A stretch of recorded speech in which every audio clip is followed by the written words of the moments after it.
विष्णुपदाय कृष्णपृष्ठाय भूतले श्रीमती मधुसूदनाय भक्तिमान् नमस्ते मधुसूदनाय भक्तिपाद्याय दुर्लभ कृष्ण भक्ति सर्वकार्य हरे कृष्णा कृष्ण कृष्ण हरे हरे राम राम राम हरे। सूत्र उसको हम जो पढ़ रहे हैं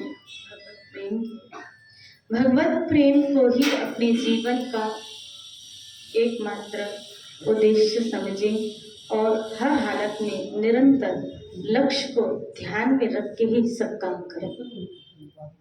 जहाँ तक बने सहज भोगों का त्याग और भोग आसक्ति का त्याग, जगत के किसी भी प्राणी पदार्थ परिस्थिति में राग न रखना, अभिमान मद गर्व आदि को तनिक सा आश्रय न देकर सदा अपने को अकिंचन भगवान के सामने दीन अति दीन माने, कहीं भी ममता न रखकर सारी ममता एकमात्र भगवान श्री कृष्ण में रखें। जगत के सारे कार्य भगवान की चरण सेवा समझ के करें। श्री राधे बोले। आगे छठा सूत्र, किसी भी प्राणी में द्वेष द्रोह न रखकर सब में श्री राधा माधव की अभिव्यक्ति मानकर सबके साथ विनय का यथासाध्य उनके सुख संपादन का बर्ताव करें। ये नेचर स्वभाव, हमारा स्वभाव कैसे होना चाहिए। यहाँ ये जो सूत्र दिया है ना, अच्छा बताओ स्वभाव किस शरीर के साथ संपर्क रखता है। जैसे इंद्रियां किस शरीर के साथ, ये जो कर्म इंद्रिया है ज्ञान इंद्रिया, ये किस शरीर के साथ संपर्क रख रही है। स्थूल, कौन सा शरीर, स्थूल। इसी स्थूल शरीर के अंदर एक सूक्ष्म शरीर है। उस सूक्ष्म शरीर की इंद्रियां हैं 4, जैसे इस शरीर की इंद्रियां हैं 10, 5 कर्म 5 ज्ञान, और उस सूक्ष्म इंद्रिय की सूक्ष्म शरीर की इंद्रियां कितनी 4, मन बुद्धि चित्त और अहंकार। एक तीसरा शरीर है कारण शरीर, तीसरा शरीर है वो स्वभाव के साथ कनेक्ट है। जैसे सूक्ष्म शरीर 4 इंद्रियों के साथ कनेक्ट है, स्थूल शरीर 10 इंद्रियों के साथ कनेक्ट है, ऐसे कारण शरीर हमारे स्वभाव के साथ कनेक्ट है। इस कारण शरीर के द्वारा गणित का कारण शरीर क्या, हमारा स्वभाव।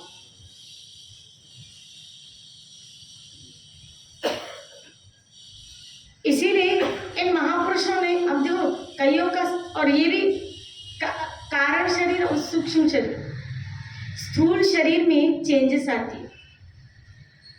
स्थूल शरीर में चेंजेस आई, कुत्ता बना, बिल्ली बना, सुअर बना, छोटा बना, बड़ा बना, गोरा बना, काला बना, आदि आदि। लेकिन सूक्ष्म शरीर और कारण शरीर, कारण शरीर क्या होता है, ट्रांसफर। राधे बोली ट्रांसफर। इसीलिए मुझे कथा याद आ रही, सुनो इस संदर्भ।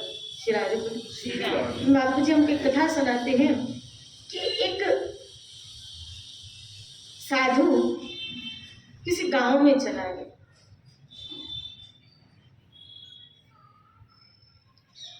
तो उस गांव के कोई मंदिर आदि कुछ ऐसी व्यवस्था नहीं थी, साधु संत सेवा। तो साधु को बड़ा दुख हुआ कि ये गांव तो एक तरह निर्जन है, और जिस गांव में,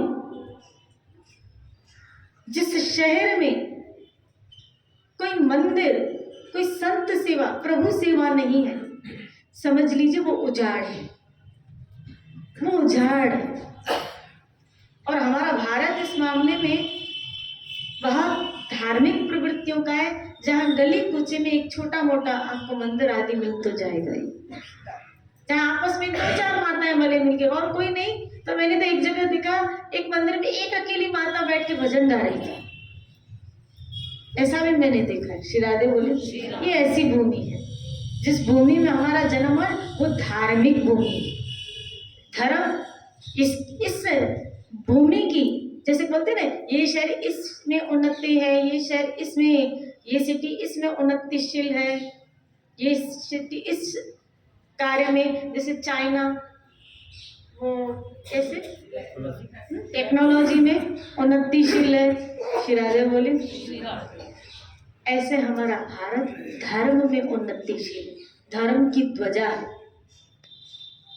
जहां भी हमारे महापुरुष इस भारत से गए हैं तो आप देखो उन्होंने धर्म, हमारे संस्कृति की ध्वजा को लहराया है। इसका सबसे बड़ा प्रमाण श्रील प्रभुपाद, स्वामी विवेकानंद आदि ये जब गए, स्वामी विवेकानंद जी पहली बार जब बाहर गए वैसे में, तो हमारे भारत की ध्वजा को, हमारी गंगा यमुना आदि नदियों की, जैसे उनको ऑफर आया था वहाँ रहने के लिए, जब कहा कि आप यहीं रह जाइए, आपके लेक्चर हमको बहुत अच्छे लगते हैं, तो बोला मैं रह तो जाऊं लेकिन बताओ यहाँ गंगा कहाँ है, यहाँ जमुना कहाँ है, तो मैं यहाँ रह के क्या करूँगा। श्री बोली मैं यहाँ रह के क्या करूँ। तो हमारे संतों ने इस धर्म की ध्वजा को लहराया। ये वो भूमि है, ये वो भूमि, यहाँ धर्म चरम। ये अलग बात है, आजकल आधुनिकता आ जाने के कारण हमारे आज के बच्चे वो हमारी संस्कृति को इतना महत्व नहीं दे पाते।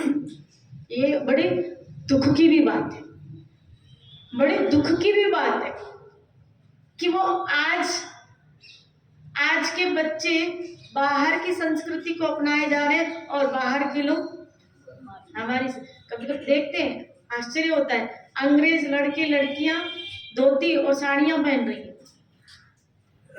आप देखो ना, वो साड़ियां पहन रही हैं, तिलक लगा रहे हैं, शिखा रख रहे हैं, मृदंग सीख रहे हैं, कीर्तन कर रहे हैं, और हमारे वाले पॉप म्यूजिक गा रहे हैं, हॉलीवुड बॉलीवुड में जा रहे हैं, जीन्स टॉप पहन रहे हैं। स्त्रियों के, माताओं के शरीर से तो जैसे अगर वो कुर्ती पहनती तो दुपट्टे तो गायब ही होते हैं। शिरादे बोली वो वहाँ की संस्कृति ले रहे और वो यहाँ की संस्कृति ले रहे। शिरादे बोली कपड़े पहनेंगे तो यहाँ से फटे हुए, यहाँ से फटे हुए, यहाँ से फटे हुए, बोला फैशन है। दीदी कोई फटे हुआ अगर कोई कार से उतरता तो फैशन होती है, और कोई फटा नहीं पहनता तो उसको कहते हैं। शिरादे बोली ना, तभी तो कभी नहीं कहा देख कभी ना रोया, उल्टी चक्की। शिरादे बोली शिरादे बोली वो हमारी संस्कृति अपना रहे, हमारे धर्म को अपना रहे। और अगर हमारा समाज, मैं कल ही भागवत में एक श्लोक पढ़ रही थी जिसमें आया कि अगर समाज गौ ब्राह्मण संत, गौ ब्राह्मण संत का निरादर करता चलेगा तो उस समाज का पतन सुनिश्चित है, सुनिश्चित। शिरादे बोले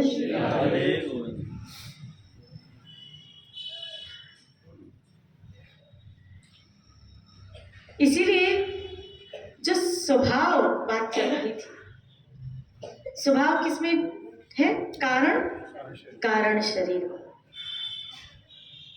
और कर्म अनुसार हमको जो शरीर प्राप्त होते हैं, लेकिन वो कारण शरीर में हमारा स्वभाव गणित होता है, गणित होता है। इसीलिए जो पूर्व का हमने शरीर धारण किया होता है ना, वो कारण शरीर में आपका स्वभाव कहीं ना कहीं गणित होता है। अगर साझा होता तो फिर सबको साझा स्वभाव मिलता, ऐसा तो नहीं है। पिछली योनि का कहीं ना कहीं प्रभाव आपके कारण शरीर में गणित रहता है और उसका इम्पैक्ट आपके इन इंद्रियों में भी आता है। जैसे कई व्यक्ति इतने गुस्से वाले होते हैं, इतने क्रोधित होते हैं, और कई व्यक्ति इतने विनयी होते हैं, इतने मधुर आचरण वाले होते हैं। ऐसा क्यों? श्री राधे बोले तो पता, मैं कथा बता रही थी, तो वो साधु वहां गया तो देखा सब उजाड़ लगा पड़ा है। अपने शिष्य को, उसके साथ था जो मधुकरी करके भिक्षाटन करते थे, तो मधुकरी करने गया तो उस गांव के लोगों ने कहा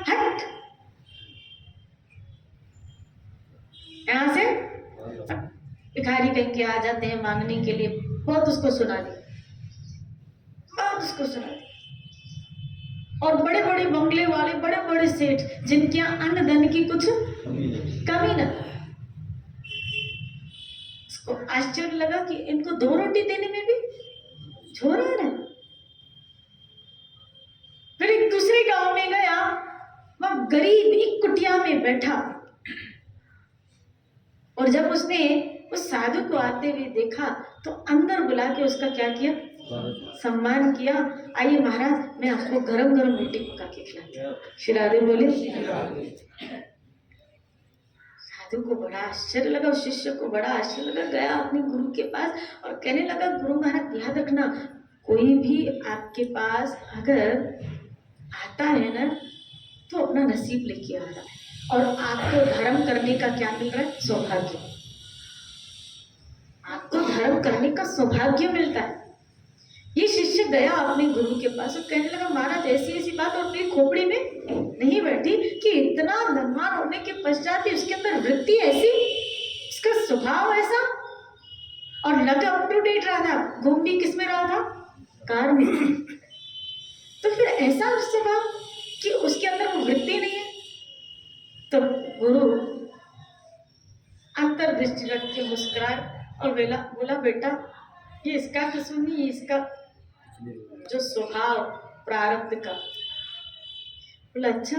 बोला गुरु ने उसको एक चश्मा दिया और बोला ये चश्मा पहन, और तुझे जो पहले जैसा था ना वो सब क्लियर दिखेगा, ये ऐसा चश्मा है। ठीक है, तो उसने वो चश्मा पहना, और जैसे वो चश्मा पहना उसने क्या देखा, क्या एक कुत्ता कार चला रहा है। अब कुत्ता तो क्या करेगा, रोके जाए। श्री राधे बोलिए। कुत्ता क्या चला रहा है, कार। कहीं देखा एक सांप खड़ा है, कहीं देखा एक लोमड़ी खड़ी है। श्री राधे बोलिए। है तो बंगलो, लेकिन खड़ी कौन है, लोमड़ी। है तो बंगलो, लेकिन कहीं शेर खड़ा है, कहीं गाय खड़ी मिली, कहीं क्या, कहीं सज्जन व्यक्ति दिखे। तो जब चश्मा उतारे तो मनुष्य दिखे, चश्मा पहने तो कुत्ता दिखे, फिर उतारे तो मनुष्य दिखे, फिर पहने तो शेर दिखे। उसको चकित हो गया, आया गुरु के पास, बोला कैसा चश्मा दिया। बोला बेटा ये उसके पूर्व योनि का प्रभाव है, जो उसके कारण शरीर में वही स्वभाव खड़ा है।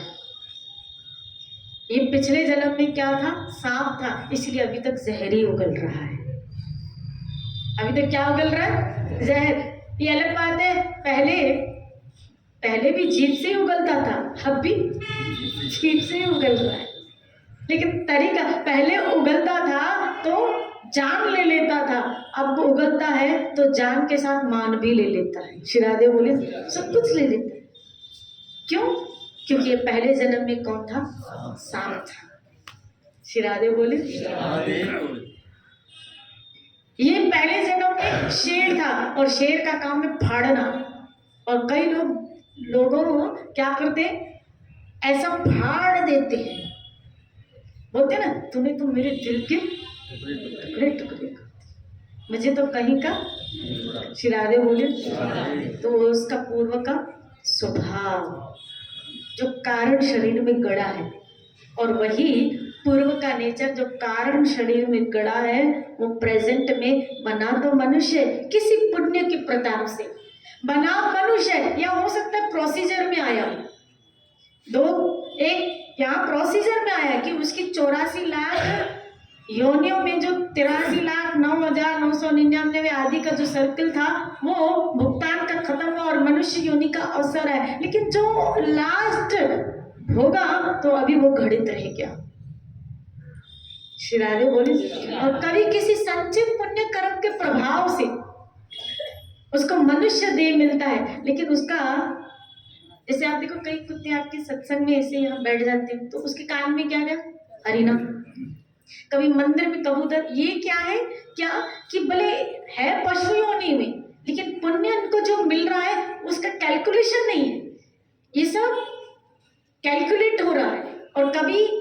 अवसर मिलेगा मानव तन प्राप्त करने का। और वो मानव तन जो संचित, अब कई कबूतर है लेकिन कुछ ही मंदिर में, शिरादेव कई कुत्ते हैं लेकिन कुछ ही तो मंदिर में है। अब वो आते जाते क्या सुनते, हरिनाम। अब वो जो आते जाते हरिनाम उनके कान में पड़ रहा है ना, तो इनको एक अवसर मिलेगा, क्या, मानव तन का, जिसमें वो चाहे तो इस मानव तन से मोक्ष को पा सकते, ये अवसर मिलता है। लेकिन उसका जो गणित स्वभाव था ना कारण शरीर में, वो प्रेजेंट के मानव शरीर में प्रकट होता है, स्फुरित होता है। श्री राधेव बोलिए। इसीलिए संत महापुरुष कहते हैं, तीनों शरीरों से प्रभु मैं आपकी शरण में हूँ। मैं कारण शरीर से भी, सूक्ष्म शरीर से भी और स्थूल शरीर से। क्योंकि कारण शरीर मतलब जो पहले का स्वभाव, तो हो सकता है स्वभाव आपको ईश्वर की तरफ आने न दे, तो हर चीज से आपको भगवत शरणागत हो जाना है, हर तरह से। इसीलिए यहाँ पे जो बताया क्या कि यथासाध्य हो सके सबका हित संपादन करें। हित कौन कर सकता है दूसरों का हित? ये दूसरों का, याद रखना, जिसको हित की परिभाषा पता कि वास्तविक कल्याण किसमें, सबका भला किसमें है। श्री राधे बोलिए। फिर आगे आया, जगत का सिमरण छोड़कर भगवान के रूप नाम लीला आदि का सिमरण करो। ये तो जगत का सिमरण छोड़कर, जगत का सिमरण कब छूटे? पहली बात जब जगत से राग छूटे। जब तक आपका जगत में राग है ना, तो आपका जगत का सिमरण नहीं छूटेगा। श्री राधे बोले। ये अटैचमेंट जगत के प्रति, और कभी ने बोला जगत के रंग क्या देखूं। श्री राधे बोले। जगत के रंग क्या देखूं? उनसे राग रखते हो जो आपको कहीं ना कहीं आज नहीं तो कल छोड़ेंगे। और याद रखना, छोड़ेंगे तो फिर आपको दुख तो होने वाला है, होने वाला है। राग यहाँ से जोड़ना मतलब दुख से नाता जोड़ना। राग ईश्वर से जोड़ना इसका मतलब है सुख से नाता जोड़ना, आनंद से नाता जोड़ना। अब उसके लिए यहाँ पे तरीका बताया क्या? इसलिए भगवान के नाम रूप लीलाओं का नित्य निरंतर श्रवण करें। ये रोज कथा सुनना, भगवान की लीलाओं को सुनना, ताकि हमारा सिमरण उसकी तरफ चला जाए। भरचक आपको प्रयास करना है अपने मन बुद्धि के ऊपर, पता है? भरचक यानी पूरा प्रेशर के साथ आपको मेहनत करनी है अपने मन और बुद्धि में, ताकि जगत की चेतना को उखड़ के ईश्वर चेतना को डाला जाए। इतनी जल्दी से जगत की चेतना या जगत की स्मृति उखड़ती नहीं है, निकलती नहीं है। यहाँ तो बात ऐसी है कि भजन करने में बैठो तो जगत ही घूमता है। तभी तो कबीर जी ने कहा क्या, माला फिर में, माला फिरे कर में, मुख में तो नाम नहीं। श्री राधे बोली। तुम्हारा मुख में तो नाम नहीं है, कर में माला घूम रही है, लेकिन मुख में नाम नहीं है। क्योंकि मुख में नाम है लेकिन अंतर में, कभी कभी कर में माला होती है, मुख में नाम भी होता है, लेकिन अंतर में। यहाँ ही मैं कभी कभी आप लोगों से पूछती हूँ, क्या क्या बोला अभी? देखा, उस वक्त पता चलता है कहीं ना कहीं हमारी चेतना कहीं और थी, हमारे मन बुद्धि कहीं और था, हमारा मन बुद्धि कहीं और था। क्योंकि चेतना अगर पूरी यहाँ होती, बुद्धि अगर पूरी यहाँ होती, तो एक शब्द भी चूकता नहीं था, जाता ही नहीं था। ऐसी स्मृति होती जैसे धुंधुकारी की रही। आप धुंधुकारी की देखो, क्या तो उसने मनन किया, क्या तो उसकी पूरी बुद्धि सुनने में लगी है। परीक्षित की क्या तो बुद्धि पूरी उसकी सुनने में लगी है, पूरा धारण कर लिया। सूत गोस्वामी की देखो कि जब सुनने बैठा है, एक एक शास्त्र जैसे पी रहा हो, उसको कंठस्थ हो गया, याद हो गया। सत्संग ऐसे ही जब सुने हम तो हमारी स्मृति में गूंजे, शब्द वो गूंजे और हम उसका फिर विश्लेषण करें, क्या मेरे कारण शरीर में कोई ऐसा स्वभाव तो नहीं जो मुझे फिर दूसरे जन्म का कारण बनेगा। यहाँ बताया दूसरे का सुख हित संपादन करें। जब आप हित कब करोगे, आप हित कब करोगे जब आपके अंदर दया होगी ना, जब आपके अंदर जगत के प्रति हित की भावना होगी, दया होगी। दया धर्म का मूल है।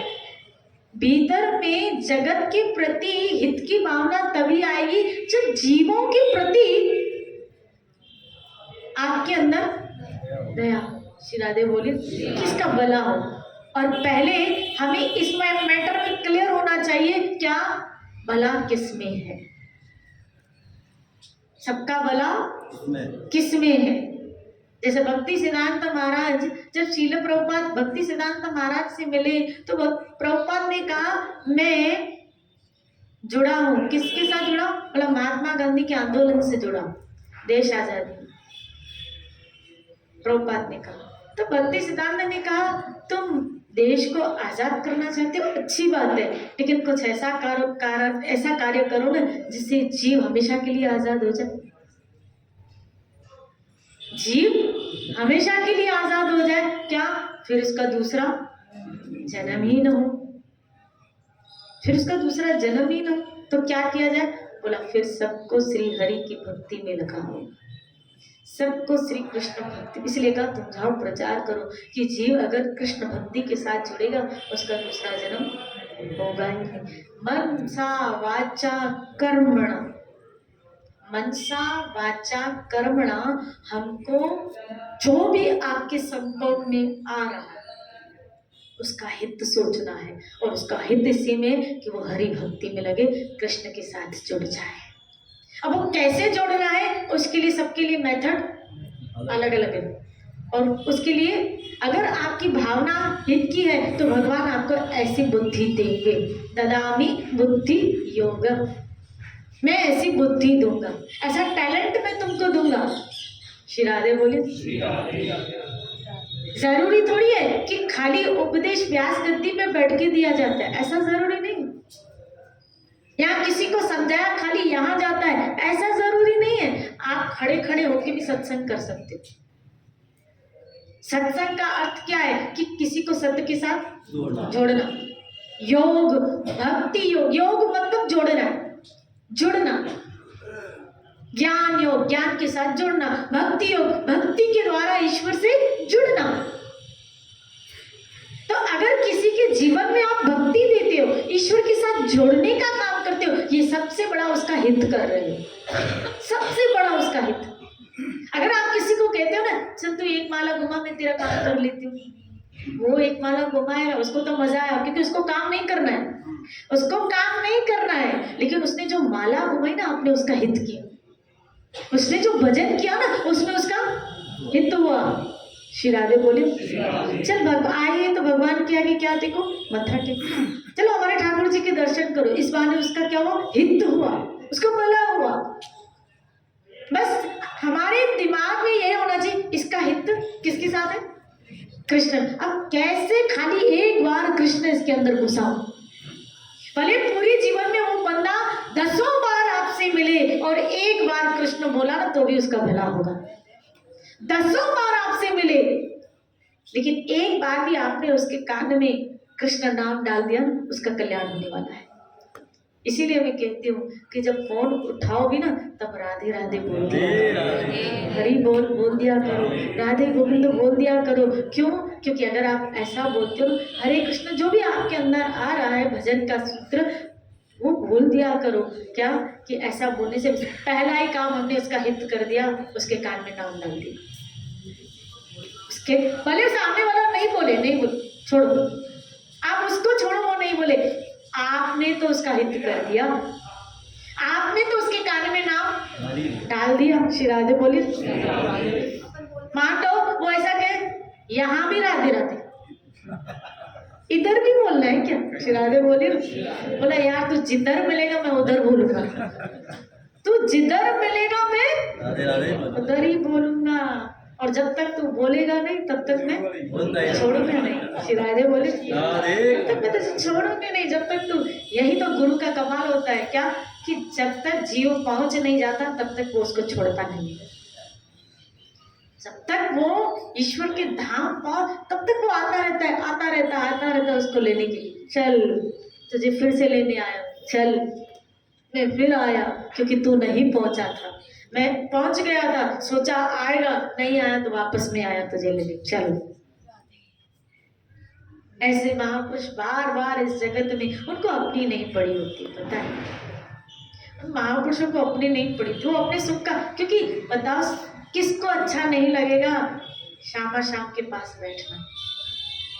जिसकी पूरी उम्र आराधना करें उसके पास बैठने का सौभाग्य अगर मिले, इसके पास रह के सेवा करने का सौभाग्य मिले, तो किस भक्त को ये इच्छा नहीं होगी। लेकिन वो यहाँ एक बात, मैं एक सूत्र पढ़ रही थी उदार जी का, वैसे लिखते हैं, स्व सुख वांछा निज इंद्रिय तृप्ति, अपने मन के अनुकूल मोक्ष की भी इच्छा को त्याग। मोक्ष की भी इच्छा को, मन के अनुकूल उसको मोक्ष मिल रहा है, मोक्ष की इच्छा को भी त्याग करके भगवान कृष्ण का ही भजन और उनके प्रत्येक कार्य, उनका कार्य भी उनका। यहाँ तो पहले बताया ना, जगत का कार्य किसको समझ के करो, ये धीरे धीरे सूत्र आपकी स्थिति को बढ़ा रहे। यहाँ बताया जगत में हो, जगत के कार्य कर रहे हैं, वो जगत के कार्य भगवान की सेवा समझ के करो। लेकिन अब यहाँ ऐसी बात नहीं है, आप देखो ये सूत्र में ऐसी बात नहीं है। ये सूत्र में क्या है कि भगवान श्री कृष्ण को प्रियतम रूप से तथा उनका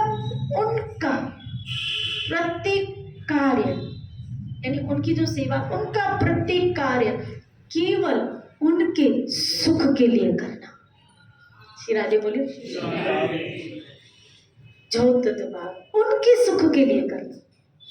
श्री राधे बोले ये कितनी बड़ी स्थिति है, कल इस पे चर्चा करेंगे, कितनी बड़ी स्थिति है, उनके सुख के लिए, उनके सुख के लिए करना।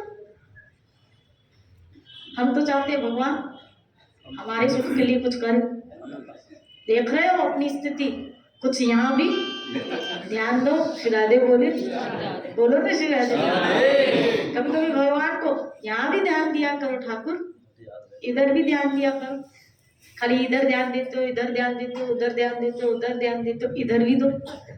खाली सुदामा ही नजर आया था क्या? मैं नहीं, मैं सुदामा से कम हूँ क्या? श्री राधे बोले इधर भी ध्यान दो। देखो मीरा ही नजर आई थी क्या? देखो वही नजर आया, हम नजर नहीं आ रहे।